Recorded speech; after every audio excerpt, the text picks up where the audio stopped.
Price of Fear. Brought to you by Vincent Price. Hello there.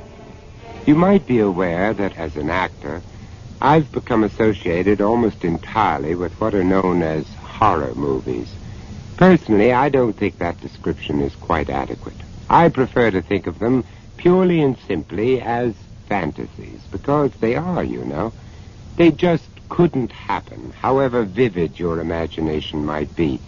In fact, there are far more macabre or even horrific events happening all around us every day of our lives, but we're just not aware of them.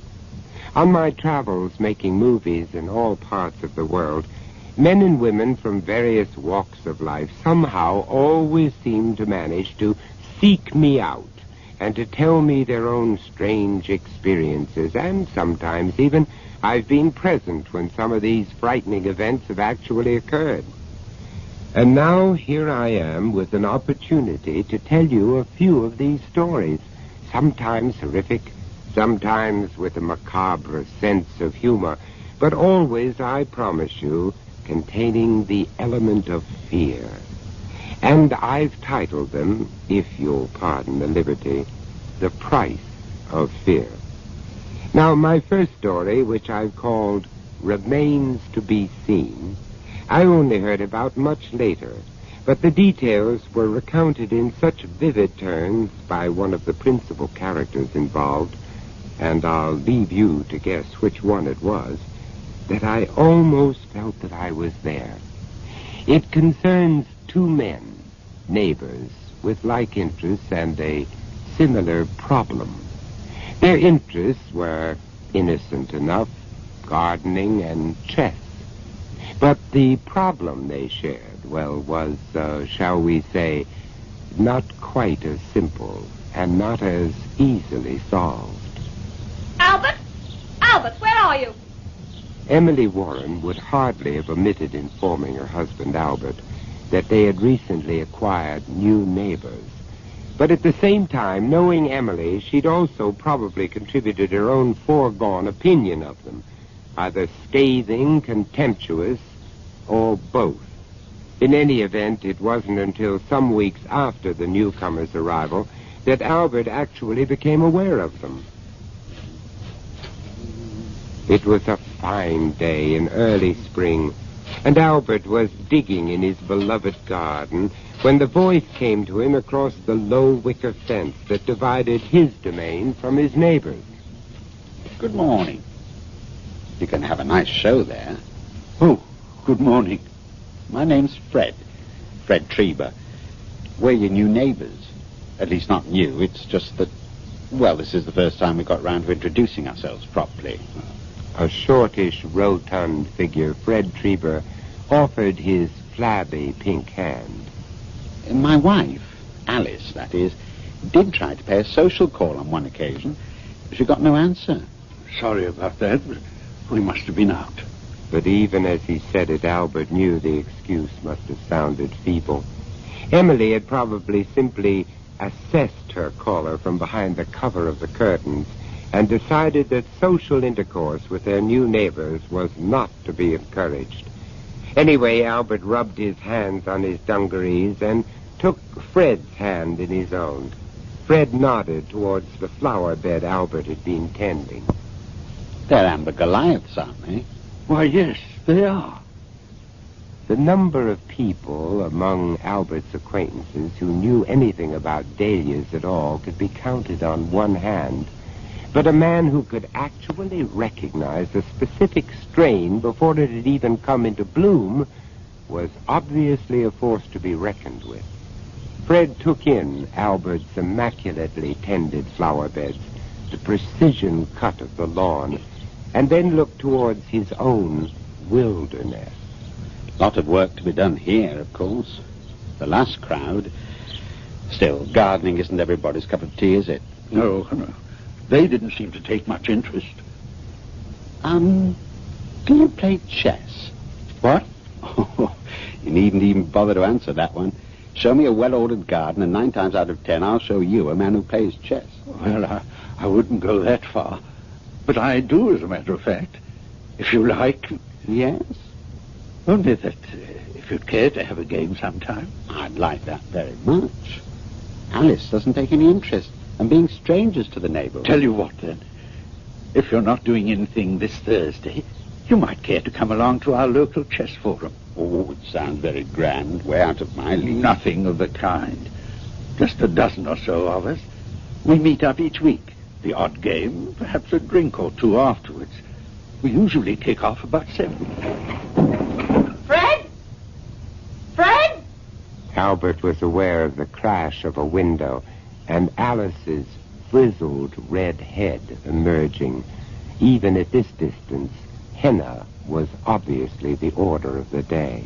How many more times do I have to call you? No peace for the wicked, eh? Your lunch has been on the table for at least 5 minutes. So don't blame me if it's cold again.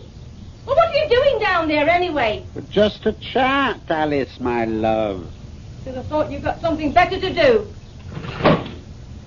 Wives. You know what they are. Wives?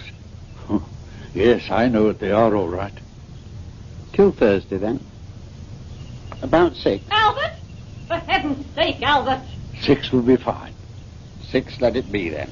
And 6 on the dot it was. Except that Albert wasn't quite ready for him. That is to say, he thought he was ready until Emily decided to point out the collar of that shirt's beginning to fray. And Albert, those shoes, they could do with a rub over. And who's ever heard of anyone wearing a polka dot tie with a striped shirt, anyway? Oh, dear. Shan't keep you long, Fred. No hurry. I'm sure Emily will do a good job of entertaining me. Won't you, Emily? Don't mind me calling you Emily, do you?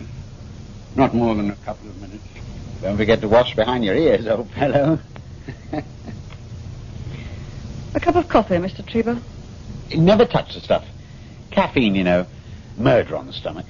Not to mention the nerves. Da-da-dum, dee-dee. Oh, you're admiring my painting. Painting? It's a very good copy, don't you think? Not at all bad as repros go. Repro. Oh, yes, there is a difference. Oh? A copy is made by an artist, a repro by a machine. The one is alive by the very nature of it having been copied, the other dead by the very nature of it having been... Reproed? You've got it. Bit busy, though, isn't it?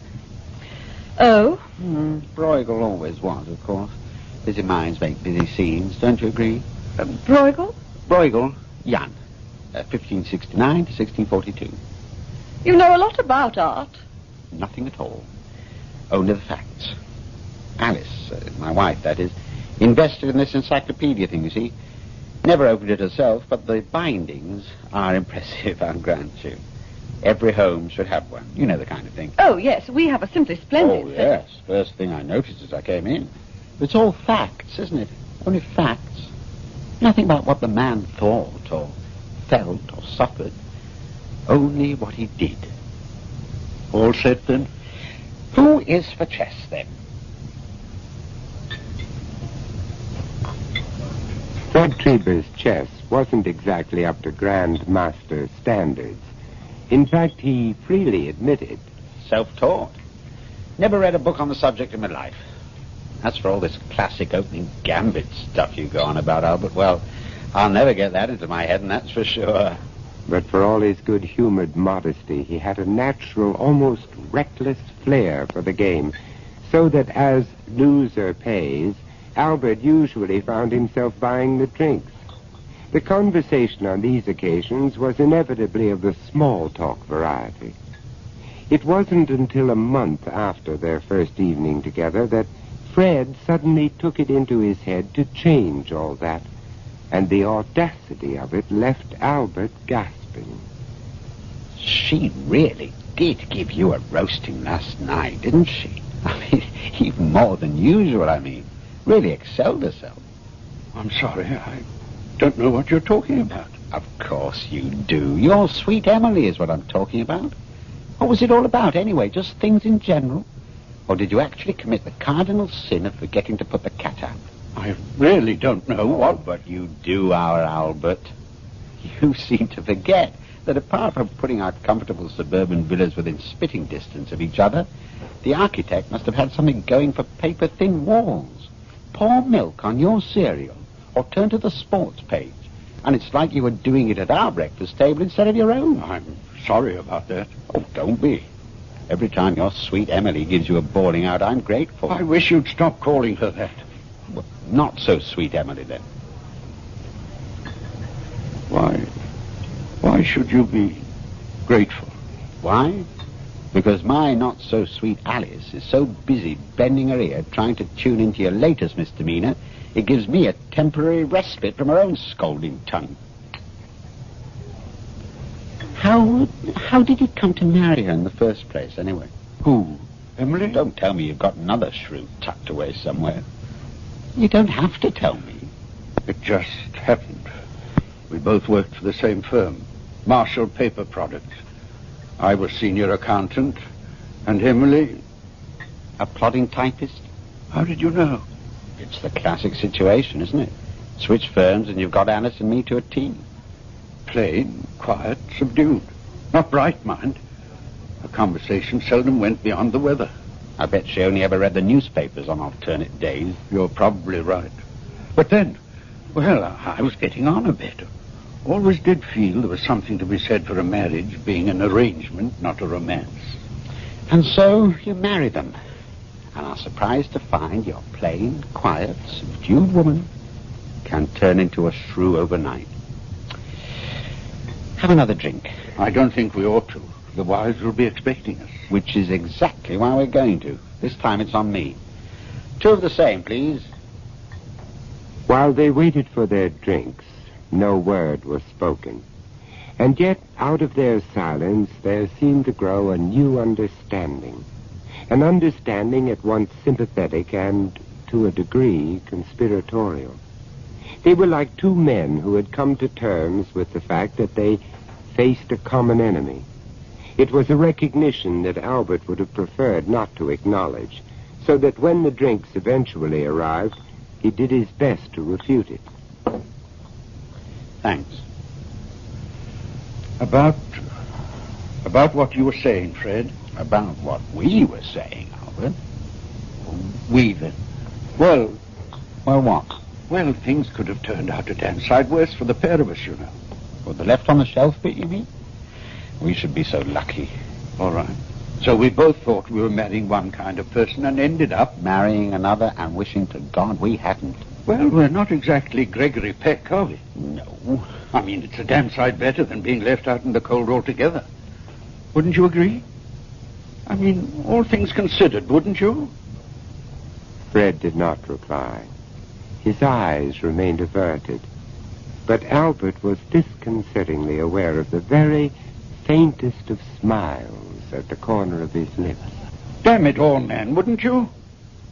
I mean, any port in a storm, as the saying goes. Oh, all very well for mariners caught up in a storm and making a last-ditch stand, I grant you. But we don't happen to be in their exact predicament, do we, Albert? Not absolutely last-ditch, Albert. For us, there are other possibilities, other alternatives. And Fred looked up. This time their eyes held, and Albert felt a sinking feeling at the pit of his stomach. Checkmate, game, and match, he thought. And yet the real game was only about to begin.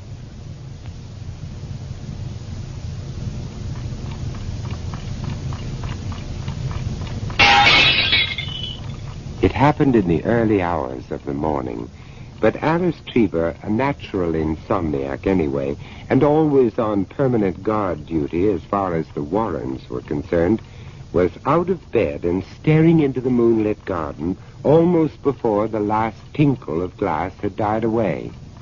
Fred! Fred, will you wake up when I'm talking to you? As if there were any choice. That crash. It came from the Warrens, all right. One of their fancy French windows with the sound of it. Burglary, you mean? Use your head. Burglar would be breaking in, wouldn't he? Just customary, I believe. Well, whoever this is, it's Albert. It's him, I tell you. Fred Treble, will you get out of that bed? All right. But for heaven's sake, it must be 2 o'clock in the morning. Well? It looks like Albert, all right. Well, of course it's Albert. So? So why would he be breaking out of his own house? Hey, Fred, I do...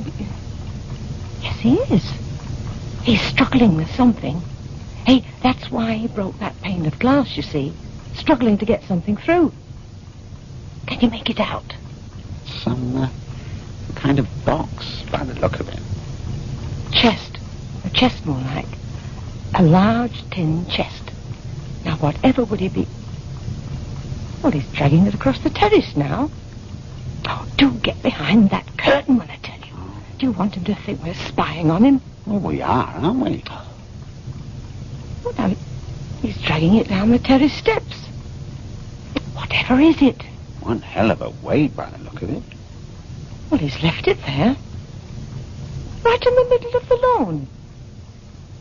Hey, he's going into the tool shed. Hey, do you see that? See the way he looked round before he opened the door? Very suspicious. Hey, he's coming out. He's carrying something. Back to that chest thing, by the looks of it. I do believe it. Yes, it's a shovel. A large, heavy garden shovel. He's digging, Fred. He's digging. But for Fred and Alice Treber, the show was over. As silently and dramatically as a curtain falling on a mystery play, a cloud passed across the moon, and the drama being enacted below them in the Warrens' garden was lost to view. They both stood there for a long time, scarcely breathing, but when the cloud had passed and the garden was once again bathed in the moon's ghostly light, there was nothing to be seen. Whatever had happened, was apparently over and done with. But not for Alice Treber. Let sleeping dogs lie had never been her favorite motto, so that after 3 days without sight or sound of Emily Warren, Alice decided to take matters into her own hands. I don't care what you think or what you don't think, Fred Treber. 3 whole days, and not a sign of her. As respectable, God-fearing citizens, we've no choice, have we? But Alice... No choice at all. Come on, Johnson, put your back into it. That's better. Over there, Dawes. But, Mr. Warren, sir, the lady was only doing her duty. Duty, my backside. As she thought fit. Alice Treber's nothing but a nosy, meddling old busybody. As any law-abiding, conscientious citizen would. And as a result of which, you move in here with your Gestapo and start tearing the place apart. Look at my garden. Took years to lay that lawn. My God, they're starting on my dahlia beds now. Your own doing, I'm afraid, sir. If you'd chosen to cooperate in the first place. Cooperate? I like that. By confessing to an act I didn't even commit, you mean? Let's get it straight, shall we, Inspector? It's not that I'm not all for making your unpleasant duty a little less unpleasant for you, for both of us. But one's got to draw the line somewhere. Your wife is missing, sir. On your own admission, not a sight or sound of her for 3 days. Not since the night the Trebers saw... Thought they saw. What they saw. Then, for God's sake, Lister is missing. And get these vandals out of my house and off my property. Oh, you do concede the fact, then? That she's missing? Well, if by missing you mean that she's gone away, that I am at present uncertain of her whereabouts, I concede the fact. Excuse me, sir. What is it, Constable? We finished upstairs, sir. I'll make a start down here, then. Why not take a peek in the cocktail cabinet? The cellar, Constable. It's locked, sir. The key, sir. Mr. Warren, the key. On a nail, the right-hand side of the door. Right, when you've got things going down there, Constable, see if they've come up with anything in the garden. Right, sir. All right, you lot. Get on with it. Not a sledgehammer, for God's sake. Now, sir, having conceded the fact that your wife is missing... That she's gone away. How do you account for her absence? I don't. I can't. She simply packed a suitcase during the night and left me. You know, of course, she was very heavily insured. Fairly heavily insured. We both were, but I'm still standing here, aren't I? And that you are the sole beneficiary. It's a fairly common arrangement between husband and wife, I believe. Fairly common. And this blood stain on the carpet, sir, near the window. I've already explained. It's my own. I gashed my hand when I was replacing the broken pane. We can check that, you know. I've no doubt when you finish tearing the house apart and found nothing, you'll eventually get round to it. It's not a very expert job, sir, is it? It needed fixing in a hurry. Oh? I happen to be allergic to draughts. Draughts, sir? What, in high summer? And very susceptible at that. Sir, Yes, well, Constable? reporting from the garden, sir, they found the trunk. Right in the centre of the lawn, more or less just where the Trebers first indicated. I took the liberty of examining its contents, sir. And? Well, man? A dead cat, sir. What? A dead cat. So, I'm guilty of burying a dead cat. What's the penalty, Inspector? The hangman's noose? A life sentence with no options? You were very evasive, Mr. Warren. At first you denied that you'd buried anything. Because I didn't think it was any of your damn business. The animal's head had been smashed in, sir. Mr. Warren? I'm not in the habit of examining dead cats. All right. If you must know, I happen to be allergic to cats as well. The cat was your wife's? Is that significant? It might be. It's my theory, sir, that after you killed your wife, you then killed the cat. Fascinating. And why should I do that? Perhaps because it would always remind you of your wife. Or perhaps because the creature had witnessed the disposing of the body and might lead us to... Constable, Sir? You'll be up for promotion if you're not careful, Constable. anything else to report? Not a thing, sir. Covered everything, the house, top to bottom, garden, end to end. I see. In that case, we'd better call it a day. Well, we'll naturally be along to make good any damage, Mr. Warren. Thoughtful of you. But that still doesn't mean I'm convinced. That you'll be hearing from my solicitor? You should be. Sorry, Inspector. Didn't mean to interrupt. Oh, yes, Mr. Trevor. Well, what is it now? Just, well, a sudden thought. Mr. Warren also has a little place at Lakeside Park. Oh, Fred. Pretty spot surrounded by scrub and woodland. And just recently, Mr. Warren mentioned he was laying a lawn. I thought it might... Of some significance. Oh, now look. Not my lawn. It might indeed, Mr. Trevor. Constable, get the men together. Right, sir. Mr. Warren, I have the distinct feeling you'll be hearing from us again. Good day, sir. Good day. Did I say something wrong, Robert? Fred Trevor. I'll never play chess with you again.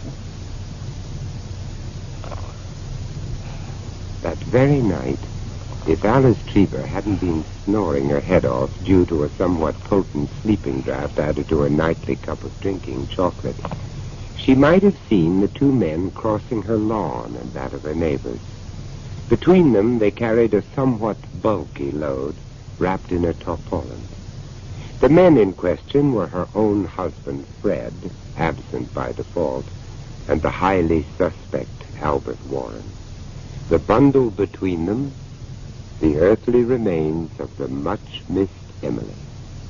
Arriving at his own house, Albert let them in by the side door, and from there through the kitchen and down the steps that led to his cellar. Where's the ruddy tongue?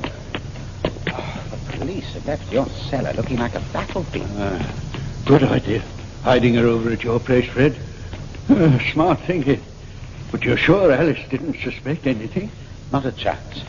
Never goes down into the cellar on account of the spiders, you see. Let's have her over here, then. That's it.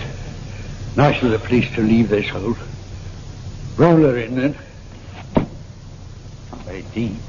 Deep enough. You're sure they won't find her? Not a chance. Pass us the spade. A foot and a half should do it. They'll all be back in the morning to do the job properly. Would you believe it? The old cow's mouth is still open. Would you like me to close it? No need. Let's just fill it for her, shall we? Funny to think, a year from now, my Alice will be going the same way. We do have to wait a full year, I suppose. It's what we agreed. What we agreed. That should do it. Checkmate, game and match, eh? Albert, Fred, one thing. out with it then. You didn't really mean what you said about never playing chess with me again, did you? At the time, took a lot of work, that lawn out at Lakeside, you know. But now... Well, we're partners, aren't we? I'll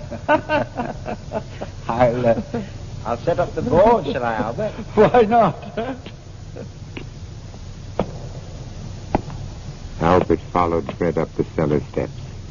If he had a thought at all, it was only to remember the old adage to the effect that the safest place to hide anything is where no one will ever look. And the second safest place? Where they've looked already. When Albert reached the top of the steps, he switched off the light. He never looked back.